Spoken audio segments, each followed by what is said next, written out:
Assalamualaikum warahmatullahi wabarakatuh. Saya di sini ingin menjelaskan tentang materi subjek hukum internasional.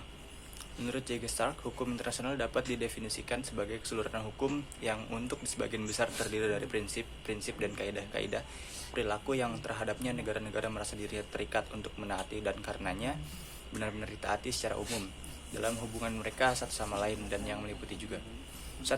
Kaidah-kaidah hukum yang berkaitan dengan berfungsinya lembaga-lembaga atau organisasi-organisasi internasional, hubungan-hubungan mereka satu sama lain, dan hubungan mereka dengan negara-negara dan individu-individu. Nomor 2. Kaidah-kaidah hukum tertentu yang berkaitan dengan individu-individu dan badan-badan non-negara sejauh hak-hak dan kewajiban individu dan badan non-negara tersebut penting bagi masyarakat internasional. Menurut Mokhtar Kusuma Atmaja, menjelaskan hukum internasional adalah keseluruhan kaidah dan asas-asas yang mengatur hubungan atau persoalan yang melintasi batas negara, antar negara dengan negara, dan negara dengan subjek hukum lain, bukan negara atau subjek bukan negara, satu sama lain. Pada umumnya, hukum internasional diartikan sebagai himpunan dari peraturan-peraturan dan ketentuan yang mengikat serta mengatur hubungan antar negara dan subjek hukum lainnya dalam kehidupan masyarakat internasional. Menurut Mokhtar Kusuma Atmaja juga, subjek hukum internasional adalah segala sesuatu yang menurut hukum dapat memiliki hak dan kewajiban serta memiliki kewenangan untuk melakukan hubungan hukum atau bertindak menurut ketentuan hukum internasional yang berlaku. Kita masuk ke materi subjek hukum internasional. Antara lain yaitu yang pertama adalah negara. Kenapa negara?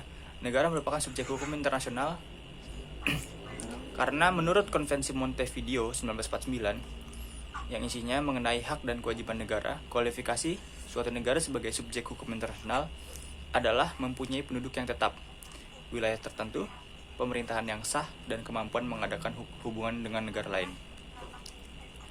Yang kedua adalah organisasi internasional. Organisasi internasional adalah organisasi yang dibuat oleh anggota masyarakat antar negara secara sukarela atau atas dasar kesamaan yang bertujuan menciptakan perdamaian dunia dalam tata hubungan antar negara.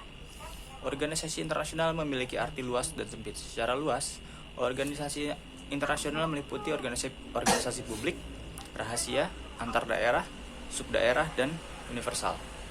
Secara sempit, hanya meliputi organisasi antar negara saja. Klasifikasi organisasi nasional antara lain adalah organisasi nasional yang memiliki keanggotaan secara global dengan maksud dan tujuan yang bersifat umum. Contohnya, Perserikatan Bangsa-Bangsa. Organisasi internasional yang memiliki keanggotaan global dengan maksud dan tujuan yang bersifat spesifik. Mungkin IMF, WHO, dan lain-lain. Dan organisasi internasional dengan keanggotaan regional dengan maksud dan tujuan global. Di dalam satu region itu mungkin contohnya kayak Asia Tenggara, ada ASEAN gitu-gitu. Kayak misalkan Eropa, Uni Eropa.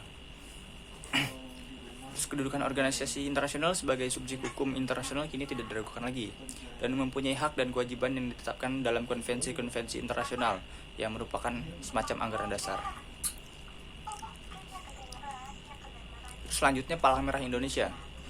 Palang Merah Internasional. Maaf ada kesalahan. Palang Merah Internasional yang berkedudukan di Jenewa mempunyai tempat tersendiri dalam sejarah hukum internasional. Palang Merah Internasional sebagai subjek hukum internasional memiliki ruang lingkup terbatas. Namun, kedudukan Palang Merah Internasional diperkuat dengan adanya perjanjian dan konvensi internasional. Mengingat misi Palang Merah Internasional adalah untuk kemanusiaan, organisasi internasional ini harus independen dan dilaksanakan tanpa intervensi negara manapun. Jadi yang dimaksud Palang Merah Internasional ini adalah organisasi yang emang berdiri sendiri dan tanpa gangguan dari negara manapun, nggak boleh ikut campur. Mungkin kalau misalkan negara lain itu pengen ikut campur jadi anggota, tetap bersifat individual atau independen lah. Independen tuh merdeka sendiri gitu, berdiri sendiri. Terus selanjutnya Tahta Suci Vatikan, mengutip dari artikel Vatikan sebagai subjek hukum internasional.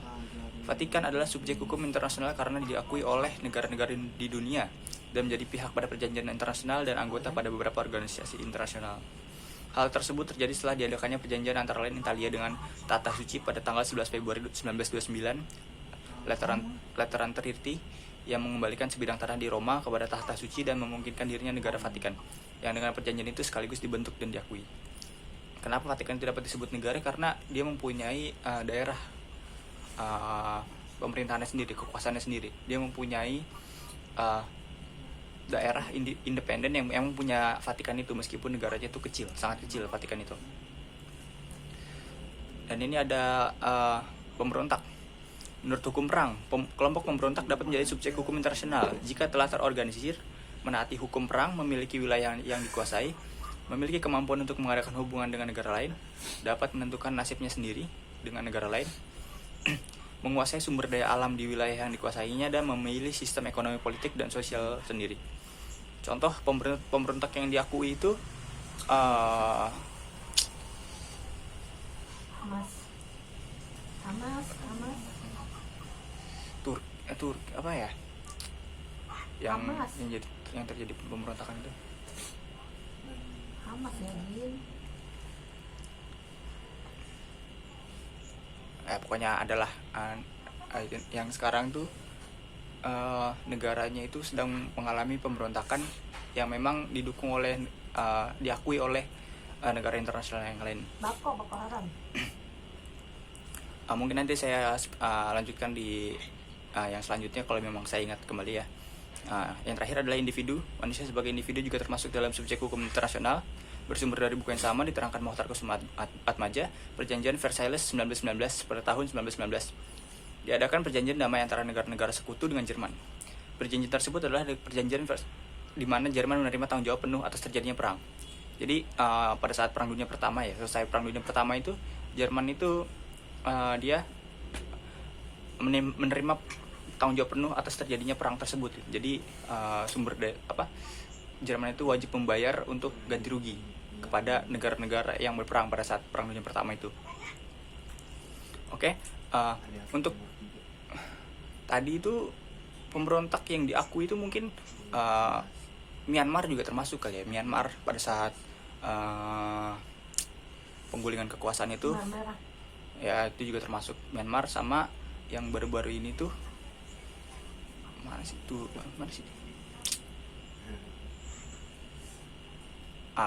Saya lupa. Tapi adalah negara-negara Asia Timur atau